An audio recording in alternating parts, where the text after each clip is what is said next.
Hello everyone. Good evening. Am I audible? Yes, ma'am. Okay. And my screen is visible to everyone?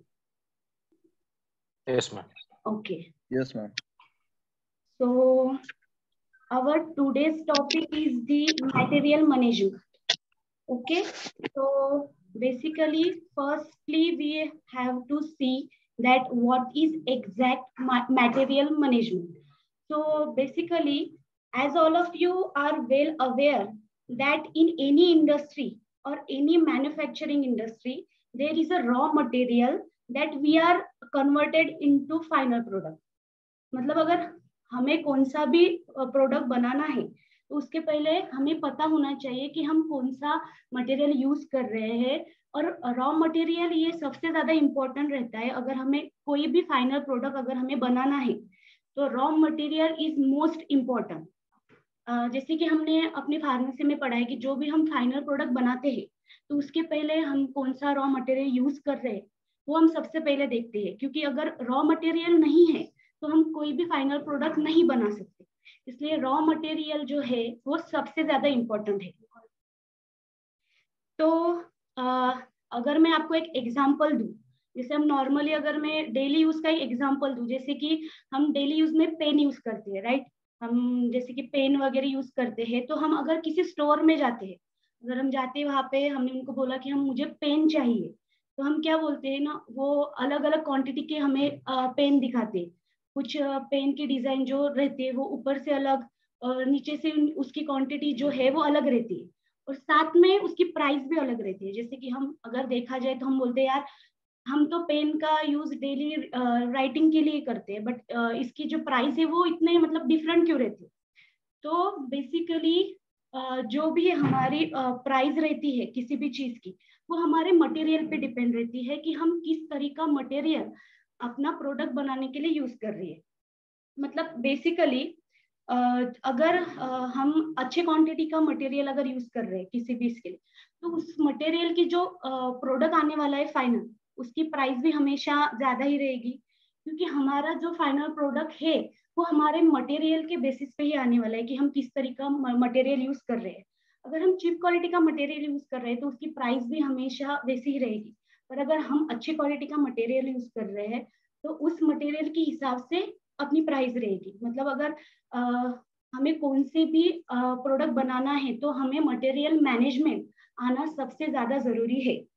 अगर if we are able to manage our material properly within the organization, we will be able to run a good amount of profit for our company or for our industry।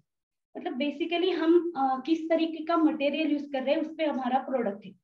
So the material management can be done. ऐसा जरूरी नहीं है कि हम अगर pharmaceutical company के लिए है तो मटेरियल मैनेजमेंट उसके हिसाब से ही है, ऐसा नहीं है। अगर हम नॉर्मली भी कोई चीज देखें, जैसे कि अगर कोई शॉपकीपर है या फिर किसी भी बड़ी कंपनी का कोई मैनेजर रहो या फिर कोई भी मैन्युफैक्चरिंग कंपनी रहो, वो अपना मटेरियल मैनेजमेंट किस तरीके से कर रहा है उससे उसका प्रॉफिट उसका प्रोडक्ट और उसकी सब चीजें उस चीज पर अवेलेबल रहती है।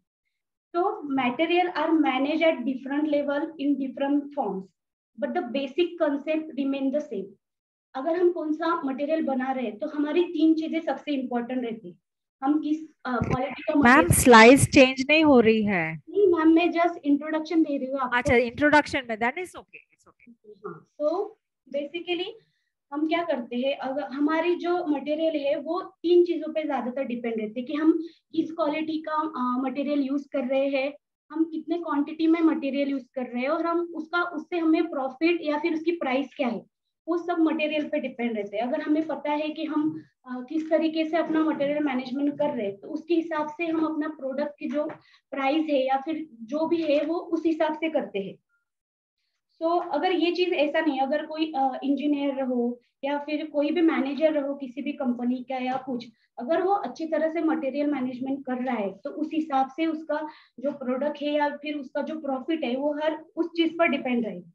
जैसे कि अगर ये बेसिक हमारा मटेरियल मैनेजमेंट का हो गया, तो हम अभी देखते हैं कि आज हम क्या मतलब आज के जो है इसमें हम सबसे पहले देखेंगे कि इंट्रोडक्शन, उसके बाद में मटेरियल मैनेजमेंट की डेफिनेशन, फिर objective, then the function of material management and advantage. तो फर्स्ट इज द इंट्रोडक्शन। जैसे कि मैंने बोला आपको कि हम कोई भी प्रोडक्ट, अगर फाइनल प्रोडक्ट बना रहे हैं तो उसके लिए हमारा रॉ मटेरियल हम कौन सा यूज कर रहे हैं उस पर डिपेंड है। वो एक्टिव मटेरियल भी हो सकता है, वो इनएक्टिव मटेरियल भी हो सकता है, या फिर वेरियस पैकेजिंग मटेरियल भी हम यूज करते हैं। So the prime object of the pharmaceutical manufacturing operation is to produce a finished pharmaceutical product from active, inactive raw material and various packaging material. और जो second है जो the quality of finished product that is solely depend upon the quality input, and hence the material management become a very important activity in pharmaceutical manufacturing operation.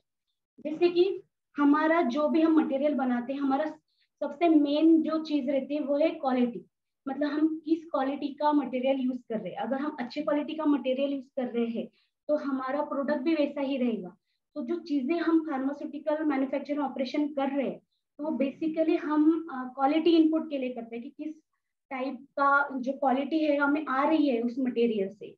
तो and the next point is the So the total material management that actively start from the selection of vendor for raw material to packaging material to dispatch of finished product to its destination. So basically raw material का जो है वो हम किस तरीके का vendor use कर रहे हैं उस पर भी डिपेंड है। मतलब वेंडर मतलब सप्लायर। अगर आपको अपना मटेरियल चाहिए तो आप सबसे पहले चूज करेंगे कि आप कौन सा सप्लायर मतलब यूज कर रहे हैं। मतलब सप्लायर कैसा है हम उस पर भी डिपेंड करते हैं। तो हम अगर हम स्टार्टिंग से करें कि सप्लायर को हमने बोला है कि मुझे इस क्वांटिटी में मटेरियल चाहिए, तो वो वेंडर से लेके हमारे यहाँ तक प्रोडक्ट आने तक की पूरी प्रोसीजर हम मटेरियल मैनेजमेंट से करते हैं। So the next is the definition. So basically material management is a scientific technique that concerned with planning, organizing and control of flow of material from their initial purchase to destination. अगर हम कौन सा भी material use कर रहे हैं, हमको किसी भी चीज की अगर हम तैयारी कर रहे हैं तो पहले उसकी प्लानिंग होनी चाहिए। विदाउट प्लानिंग हम कोई भी चीज नहीं कर सकते। जैसे कि अगर मुझे पता है कि मेरे इंडस्ट्री में ये मटेरियल अभी इतने क्वांटिटी में है, पर अभी मुझे पता है कि कुछ दिन में वो क्वांटिटी खत्म होने वाली है, राइट। तो मुझे और क्वांटिटी में वो रॉ मटेरियल लगेगा। अगर मुझे इनकेस 27 तारीख को मटेरियल चाहिए तो मैं 26 को तो अपने सप्लायर को कॉल करके नहीं बोल सकती कि ना मुझे अभी इस क्वांटिटी में ये मटेरियल चाहिए। तो उसकी पहले मुझे प्लानिंग करनी पड़ेगी कि हाँ मुझे इस डिपार्टमेंट के लिए ये रॉ मटेरियल चाहिए या ये इक्विपमेंट चाहिए। तो मुझे पहले वो पूरा देखना पड़ेगा कि मुझे कितनी क्वांटिटी में वो मटेरियल चाहिए या फिर कौन सा मटेरियल चाहिए। उसके हिसाब से मुझे वो सप्लायर को कॉल करना पड़ेगा कि सर मुझे इस क्वांटिटी में ये मटेरियल चाहिए। क्योंकि अगर हमें वो मटेरियल की नीड है तो हमें उसके पहले उसकी प्रॉपर प्लानिंग करनी पड़ेगी। अगर हमने प्रॉपर प्लानिंग नहीं की तो इसमें अपने इसका मटेरियल का वेस्ट हो सकता है। अगर हमें पता है कि हमें इस क्वांटिटी में या स्मॉल क्वांटिटी में मटेरियल चाहिए, बट हम अगर वो बहुत ज्यादा क्वांटिटी में वो मटेरियल मंगवा रहे हैं तो जितने क्वांटिटी में हमें मटेरियल लग रहा है, बट वो जो बाकी क्वांटिटी का मटेरियल है उसका हम क्या करेंगे। अगर वो स्टोर डिपार्टमेंट में ये करेंगे तो उसकी एक्सपायरी डेट, उसका फिर जो भी नीड है उसका प्रॉब्लम हो जाएगा। इसलिए हमें प्रॉपर प्लानिंग करनी पड़ेगी। अगर मैं आपको एग्जांपल दूं डेली रूटीन का, हमें मार्केट में जाते हैं, ठीक है।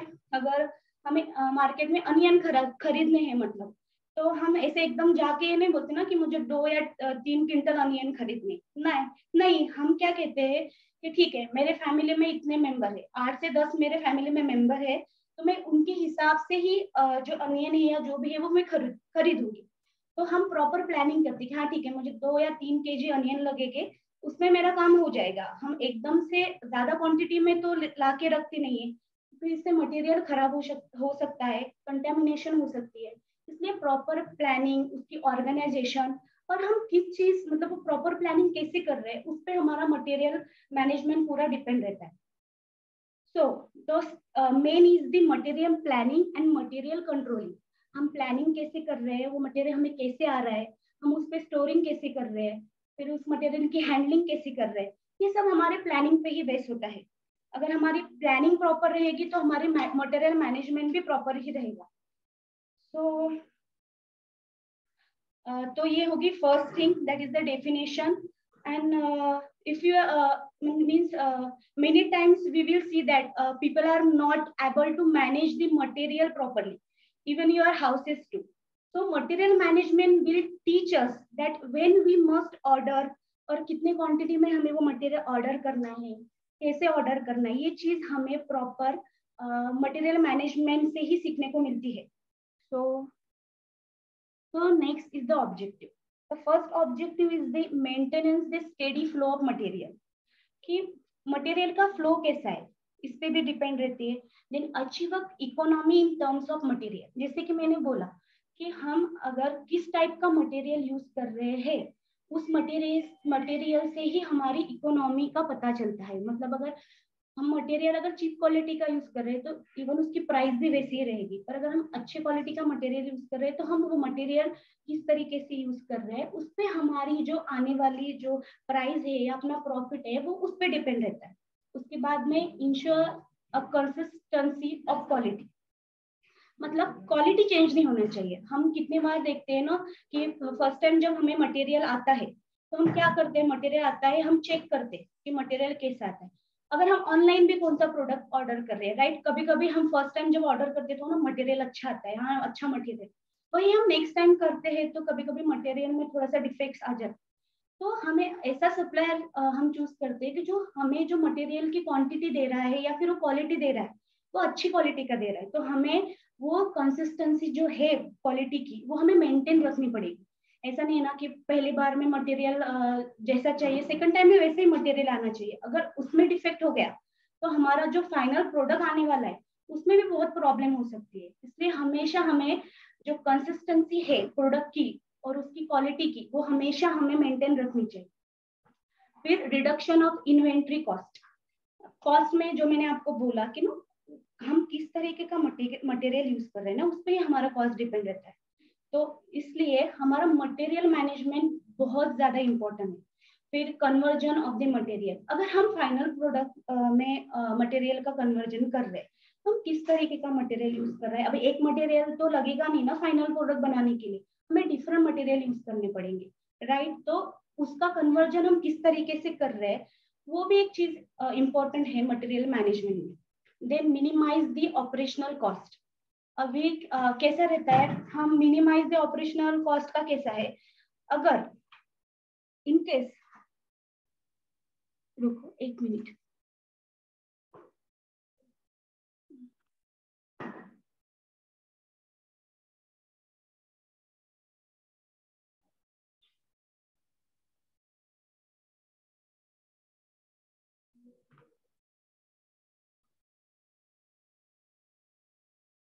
भाग रहा है ये।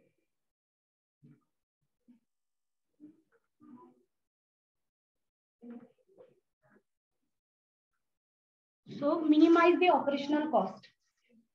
तो कभी कभी क्या रहता है, कॉस्ट की वजह से भी बहुत सी चीजें जैसे कि मटेरियल हो गया वो चीजों से चेंजेस होते हैं, तो हमें कभी कभी हमारी जो कॉस्ट है उसको भी देखना पड़ता है। मतलब हम किस कॉस्ट में ले रहे हैं मटेरियल, क्योंकि हमारे मटेरियल पे ही हमारा कॉस्ट डिपेंड रहेगा। तो इसलिए कभी कभी हमें हमारा जो कॉस्ट है वो मिनिमाइज करना पड़ेगा, कम ज्यादा कर सकते हैं। जैसे कभी फंक्शन देखे मटेरियल मैनेजमेंट का, तो first is the purchasing, second is the raw material, third is the packaging material, then fourth is the intermediate and bulk product, then finished product, then reject and recovered material, next is the recall product, then return goods, and the next is the reagent and culture media, waste material, reference standard and miscellaneous material. So first is the purchasing. Purchasing क्या है कि हम material जो है वो कैसे purchase कर रहे हैं, मतलब कैसे ले रहे हैं। तो परचेसिंग में क्या आता है कि all material should be purchase again and approve and adequate specification which defines not only the grade and quality of the material but also the nature of the packaging and container to be used. मतलब हम जो material use कर रहे हैं वो किस तरीके का मटेरियल यूज कर रहे हैं, उसका स्पेसिफिकेशन क्या है, और उसके जो नेचर है पैकेजिंग का वो कैसा है, कौन सा कंटेनर हमने वो मटेरियल बनाने के लिए यूज किया है, इस सब चीज पे हम वो जो मटेरियल है वो परचेज करते हैं कि हम जो मटेरियल ले रहे हैं हम कौन सा इक्विपमेंट उसके लिए यूज कर रहे हैं, उसका नेचर कैसा है, वो सब देख के हम वो मटेरियल परचेज करते हैं। बाद में अगर देखा जाए नेक्स्ट पॉइंट, तो material should B purchase and source only from the approver supplier and manufacture. पर हम किसी से भी तो मटेरियल नहीं ले सकते ना। हमें अगर मटेरियल लेना है तो हमें सबसे पहले देखना पड़ेगा कि वो सप्लायर कौन है, वो अप्रूवल सप्लायर है कि नहीं, उसके पास उसका डॉक्यूमेंटेशन का क्या है, फिर मैन्युफैक्चरिंग, वो सब चीजें देख के ही हम वो material मंगवाएंगे। So the next is the raw material and packaging material should not be purchased by buyers who are trained and who possess sufficient technical knowledge। जैसे कि हमने बोला कि हम किसी से भी तो हमारा मटेरियल नहीं खरीद सकते, हमें उस सप्लायर के बारे में पूरी नॉलेज होनी चाहिए कि है ना जो सप्लायर है वो ट्रेन है, मतलब इसके पहले भी उसने वो मटेरियल को सप्लाई किया है, उसको उस चीज की पूरी नॉलेज है। हम विदाउट नॉलेज तो किसी से सप्लायर से मटेरियल नहीं खरीद सकते। हमें पता होना चाहिए कि जो सप्लायर से हम मटेरियल यूज कर रहे हैं उसको उस चीज की सब नॉलेज है। तो इसके लिए ये चीज भी मोस्ट इम्पोर्टेंट है कि सप्लायर हम किस तरीके का चूज कर रहे हैं या फिर कौन से सप्लायर से हम अपना मटेरियल मंगवा रहे हैं। तो उसमें डॉक्यूमेंट लगता है कि एसओपी और वेंडर सर्टिफिकेशन। अभी एसओपी मतलब एक डॉक्यूमेंटेशन का ही है कि अगर हम कौन सा मटेरियल यूज कर रहे हैं तो हम किस तरीके का मटेरियल यूज कर रहा है, तो उसका सर्टिफिकेशन होना अपने पास जरूरी है कि हाँ मैंने ये मटेरियल इस सप्लायर से मंगवाया है, ये क्वांटिटी में मंगवाया है। तो उसकी जो डॉक्यूमेंटेशन की प्रोसेस है वो अपने पास पूरी होनी चाहिए, क्योंकि अगर हमारे पास वो इंफॉर्मेशन नहीं है तो आगे चल के उस चीज के लिए प्रॉब्लम हो सकती है। तो इसके लिए हम अगर जिस भी सप्लायर से अपना मटेरियल मंगवा रहे हैं वो तो ट्रेन होना चाहिए और उसके पास अप्रूव जो है मटेरियल का जो भेजने का वो पहले होना चाहिए। उसका जो नेक्स्ट पॉइंट है वो है रॉ मटेरियल। जैसे कि सप्लायर है या manufacture, that is the supplier or manufacturer of a received material should have his name listed in companies that approve vendor list. Such list should be available with the receiving department। जैसे कि मैंने बोला हम एकदम नया supplier तो नहीं ले सकते। अगर हम कौन सा सप्लायर अगर चूज कर रहे हैं तो अगर कोई कंपनी है तो कंपनी के लिस्ट में उसका नाम होना चाहिए कि हाँ इस कंपनी ने भी इस सप्लायर से अपना मटेरियल मंगवाया है। अभी बहुत बार हम क्या करते हैं, हमें ना सप्लायर भी चेंज करना चाहिए। मतलब अगर हम एक ही मटेरियल एक ही सप्लायर से या एक ही वेंडर से मंगवा रहे हैं तो कभी कभी वो चीज प्रॉब्लमेटिक हो जाती है, तो हमें अपना वेंडर भी चेंज करना चाहिए क्योंकि इससे कंपटीशन भी बढ़ती है और हमें उसके हिसाब से अपना वेंडर की लिस्ट जो है बनानी चाहिए। मतलब ऐसा जरूर नहीं कि हाँ अगर मेरा ये डेली का सप्लायर तो मैं इसी से मटेरियल मंगवाऊँ, ऐसा नहीं है। तो हमारा अगर हम कोई सप्लायर हमारी कंपनी के लिए चूज कर रहे हैं तो पहले तो हमें ये चीज ध्यान में रखनी होगी कि जो सप्लायर हम यूज कर रहे हैं या जिस सप्लायर से हम अपना रॉ मटेरियल मंगवा रहे हैं वो रॉ मटेरियल जो सप्लायर का नाम है वो कंपनी के लिस्ट में होना चाहिए। और basically all raw materials and other related materials should be checked for following things। मतलब जो सप्लायर है उसका नाम क्या है, then the name of the product, हम कौन सा प्रोडक्ट मंगवा रहे हैं, उसके बाद में उसका batch number, then the date of manufacture and date of expiry. मतलब हम कब वो मैन्युफैक्चर कब किया है वो उसमें मेंशन होना चाहिए और उसकी डेट ऑफ एक्सपायरी क्या है। फिर the quantity receive and number of container and the next is the condition of container and material. उसके बाद में जो है क्वांटिटी रिसीव, हम कितने क्वांटिटी में मतलब ड्रग हमने अपना मंगवाया है वो चीज भी वहां पे मेंशन होनी चाहिए और कितने कंटेनर मतलब नंबर ऑफ कंटेनर कितने हैं वो भी एक चीज उसमें मेंशन होनी चाहिए। देन कंटेनर की कंडीशन कैसी है वो भी, जैसे कि मैंने आपको पहले ही बोला कि मटेरियल मैनेजमेंट कैसा है, अगर हम हमें पता है कि हमें इतने क्वांटिटी में ही मटेरियल होना है राइट, पर अगर हमारी प्रॉपर प्लानिंग नहीं है उस मटेरियल के लिए और हम क्या कर रहे हैं एक्स्ट्रा क्वांटिटी में मंगवा रहे हैं क्योंकि हमारी प्लानिंग प्रॉपर नहीं, तो उसमें क्या होगा जो बाकी का मटेरियल रहेगा है वो हम वेयर हाउस में स्टोर करके रखेंगे, राइट। फिर उसका क्या होगा, जैसे कि मैंने बोला कि यहाँ डेट ऑफ मैन्युफैक्चर और डेट ऑफ एक्सपायरी रहती है, राइट। अगर वो मटेरियल यूज नहीं होने वाला तो उसकी एक्सपायरी डेट आ जाएगी, राइट। तो मटेरियल का क्या हो गया, वेस्ट हो गया, इसमें वेस्ट ऑफ टाइम चला गया, ऊपर से जो क्वांटिटी हमने मंगवाई है वो भी वेस्ट में चली गई, और साथ में हमारा यहाँ पे लॉस हो गया। तो इसके लिए हमें अगर कभी भी कोई भी मटेरियल मंगवाना है तो हमारी प्रॉपर प्लानिंग होना सबसे ज्यादा जरूरी है। अगर हम प्रॉपर प्लानिंग नहीं करेंगे तो उस चीज का हमारे मटेरियल मैनेजमेंट पे इफेक्ट हो सकता है। इसलिए हमें हमेशा हमारी जो प्लानिंग है मटेरियल मैनेजमेंट से रिलेटेड, तो प्लानिंग हमारी हमेशा प्रॉपर होनी चाहिए। उसके बाद में है, और receive material must be properly identify with their status. अभी चीज ऐसी है कि हम कभी कभी चीज मंगवाते हैं, मतलब रिसीव किया हमने, हमारा मटेरियल आ गया, तो उसका स्टेटस भी हमें लिखना पड़ेगा कि हाँ ठीक है, इतने क्वांटिटी में मैंने ये मटेरियल रिसीव किया है, राइट। उसके बाद में कौन सा सैंपल यूज किया है। अगर कुछ कंपनी मतलब मटेरियल आने के बाद उसका अप्रूवल देती है तो वो भी वहां पे मेंशन होने चाहिए कि हाँ ठीक है, इतना मटेरियल आया था, मैंने इतना मटेरियल रिसीव किया, इतना सैंपल किया, इसके बाद में इतने मटेरियल के लिए अप्रूवल दिया। और कुछ कुछ मटेरियल डिफेक्टेड रहते, हम कभी कभी मटेरियल मंगवाते हैं तो वो डिफेक्टेड पीस रहते तो हम वो रिजेक्ट करते, तो हमारे पास उस चीज की भी लिस्ट होनी चाहिए कि इतना मटेरियल आया है और मैंने इतना मटेरियल रिजेक्ट किया। तो उसके एक हो गई। बाद में जो मटेरियल हमने रिजेक्ट किया है वो हम कभी कभी रिटर्न बैक भेजते हैं कि ना ये मटेरियल हमने मंगवाया था बट इसमें इतना इतना डिफेक्ट आया तो हमें मटेरियल रख नहीं सकते, तो हमें वो रिटर्न भेजना पड़ेगा। तो वो भी प्रॉपर प्लानिंग होनी चाहिए कि हमने रिसीव किया है, सैंपल किया है, अप्रूवल कितने मटेरियल को दिया है, कितने मटेरियल रिजेक्ट किए, कितने वापस भेजे।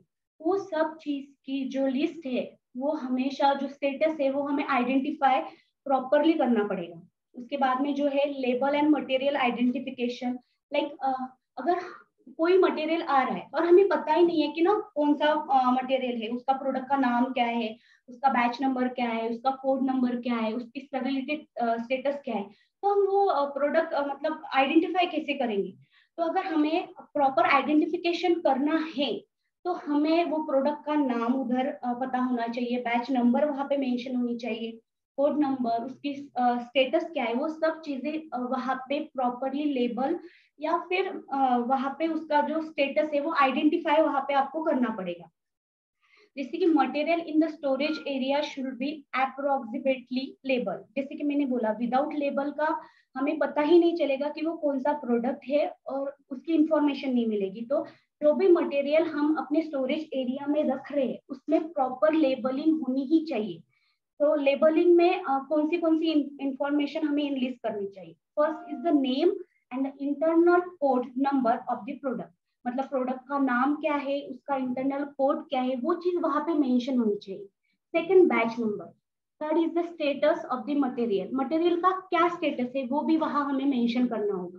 Then retest and expiry date of the product. मतलब वो प्रोडक्ट कब आया है, उसकी एक्सपायरी डेट कब है।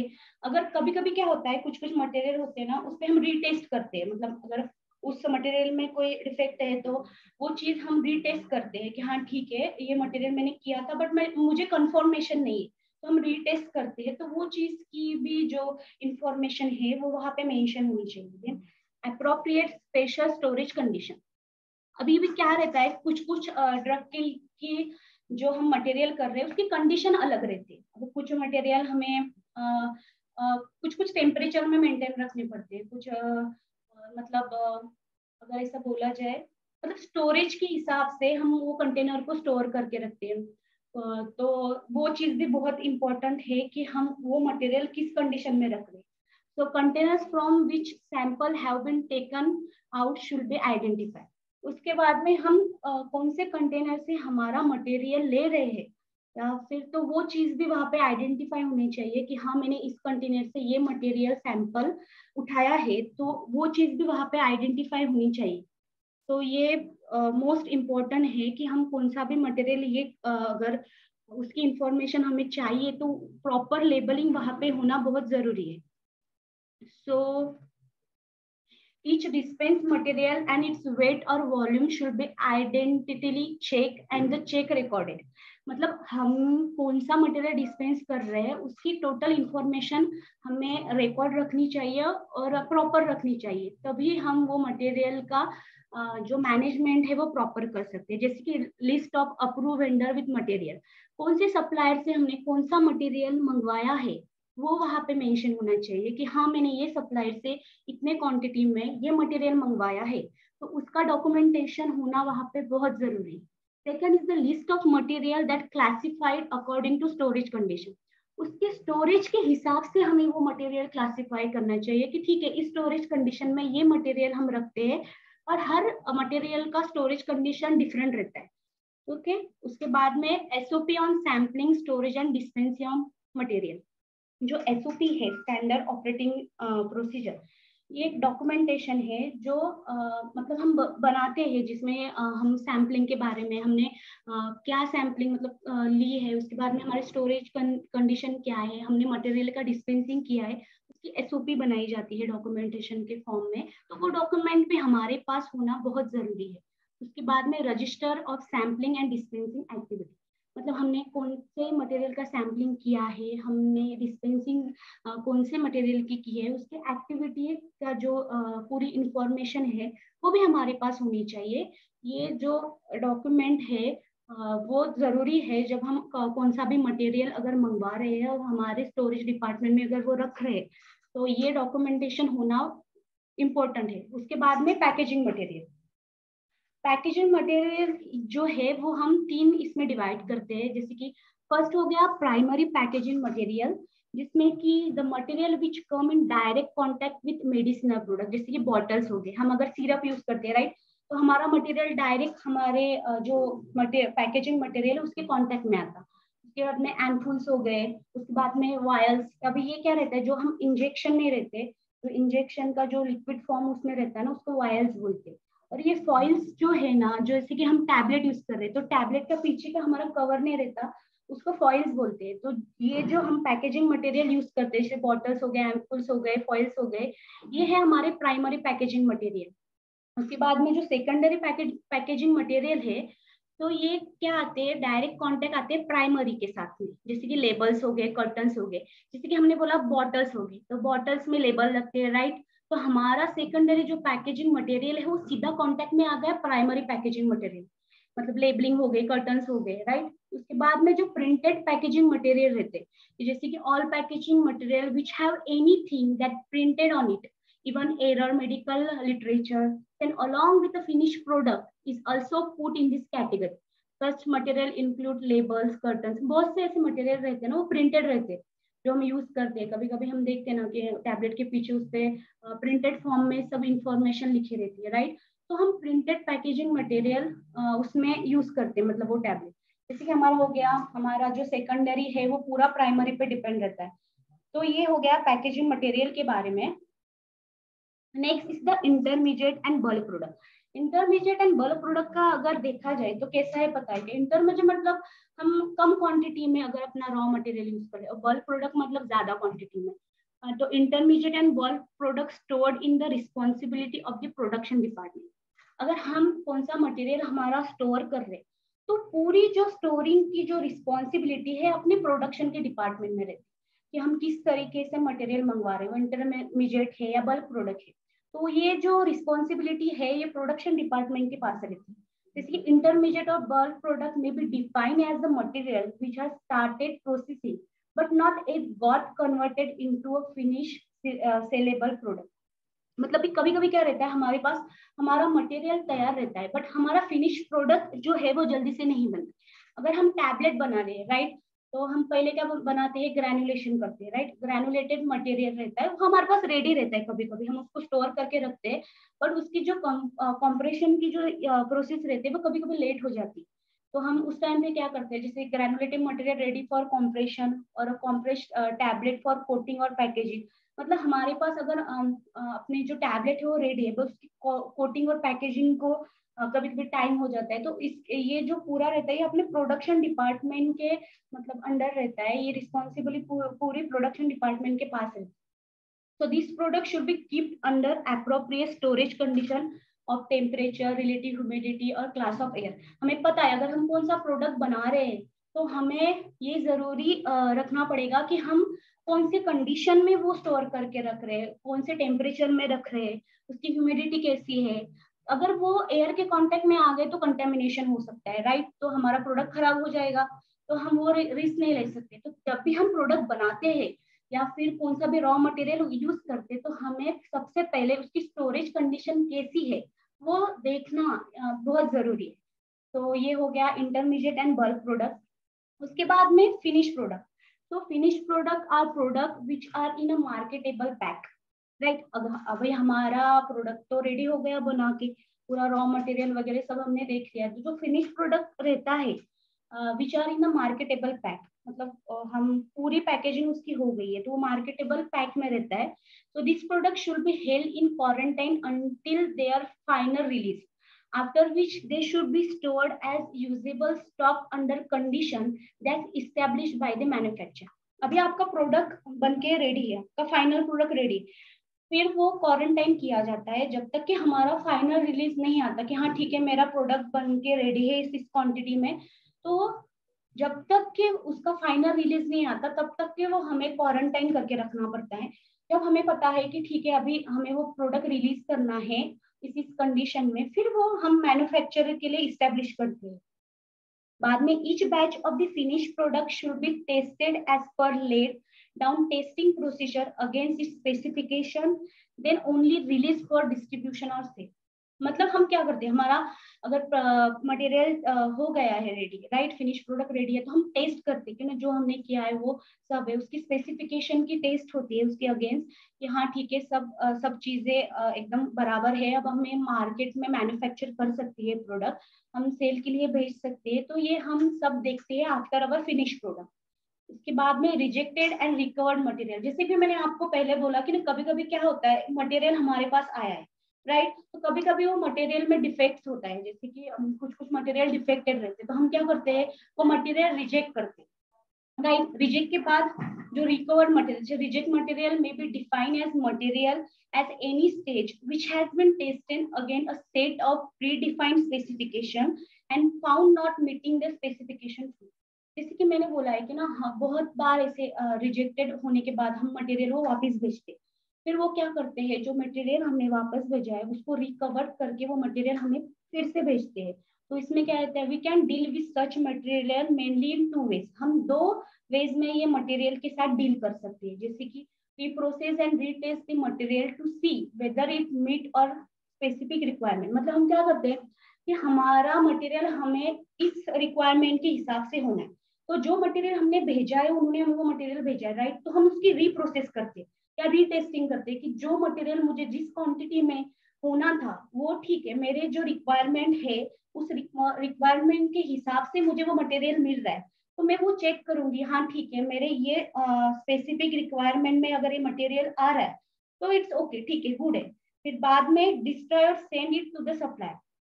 सेकंड है कि ठीक है मेरे स्पेसिफिकेशन जो मुझे रिक्वायरमेंट होनी है वो रिक्वायरमेंट के हिसाब से मुझे रॉ मटेरियल अगर नहीं मिल रहा तो मैं वो सप्लायर को वापस सेंड कर दूंगी कि हाँ ठीक है मुझे जिस रिक्वायरमेंट के हिसाब से मेरा रॉ मटेरियल चाहिए वो रॉ मटेरियल मुझे नहीं मिल रहा है. तो एक तो हम उसको डिस्ट्रॉय कर सकते हैं या फिर अपने सप्लायर को वापस भेज सकते हैं कि हमें ये मटेरियल नहीं चाहिए, ये हमारे रिक्वायरमेंट के हिसाब से नहीं है. So the rejected material product should be clearly marketed as such as stored and separately in restricted area. जैसे कि जो मटेरियल हमने रिजेक्ट कर दिया है वो मटेरियल सेपरेट किया जाता है रिस्ट्रिक्टेड एरिया में, जो मटेरियल हमें नहीं होना है, ठीक है. तो रिकॉल प्रोडक्ट, जैसे कि मैंने बोला है कि जो मटेरियल हमने अगर सोल्ड कर दिया है उसके बाद में उसमें ना अगर किसी पेशेंट ने कोई टैबलेट वगैरह लिया है और उसके बाद में अगर उसको साइड इफेक्ट दिख रहे हैं, कुछ सिम्टम्स दिख रहे हैं, तो वो प्रोडक्ट क्या मार्केट से रिकॉल किया जाता है कि ना इस प्रोडक्ट की वजह से पेशेंट को ये प्रॉब्लम हो रही है, तो प्रोडक्ट रिकॉल किया जाता है. जैसे कि product which are already distributed और sold may be required at time to be recalled from market for various reasons. Example, उसकी जो standard quality detected after the product was distributed and damage of good during transit. जैसे कि मैंने आपको